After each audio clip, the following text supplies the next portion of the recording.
எந்த அடிப்படையில் சொல்கிறோம்னா, இது நிறைய மாநிலங்களில் அவங்க ஒரு பரீட்சார்த்தமாக செஞ்சு நடத்தியிருக்காங்க. இப்போ டெல்லி எடுத்துங்க. டெல்லியில் நேரடியாக அவங்களால வந்து காங்கிரஸை ரீப்ளேஸ் பண்ண முடியல.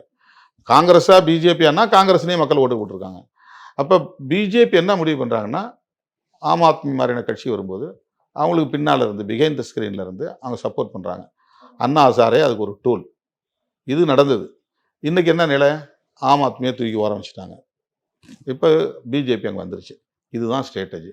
இதுதான் மகாராஷ்டிராவில் பின்பற்றுறாங்க. இதுதான் ஒடிசாவில் பின்பற்றி இருக்கிறாங்க. இதுதான் பல மாநிலங்களில் இன்றைக்கி கல்கத்தாவுக்குள்ளேயே ஊடுருவி இன்றைக்கி பெரிய அளவில் வெஸ்ட் பெங்காலில் அவங்க வந்து இடங்களை பிடிச்சிருக்கிறாங்க.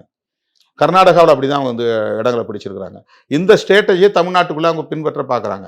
அப்போ இந்த தேர்தலில் விஜய் வச்சு திமுகவை வந்து ஆட்சிக்கு வர விடாமல் தடுத்துட்டாலே போதும்.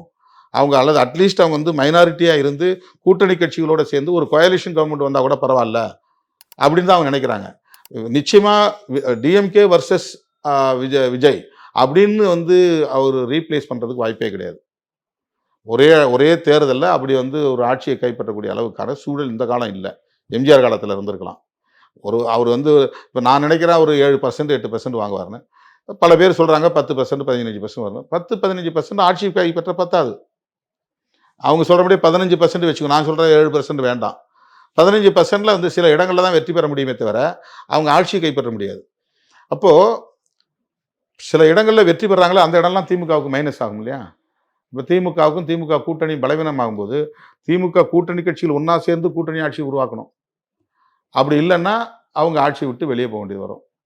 இந்த ஒரு பதற்றமான நிலையை அல்லது ஒரு குழப்பமான நிலையை, ஒரு தடுமாற்றமான நிலையை, ஒரு ஊசலாட்டமான நிலையை உருவாக்குறது தான் இப்போ பிஜேபியுடைய நோக்கம்.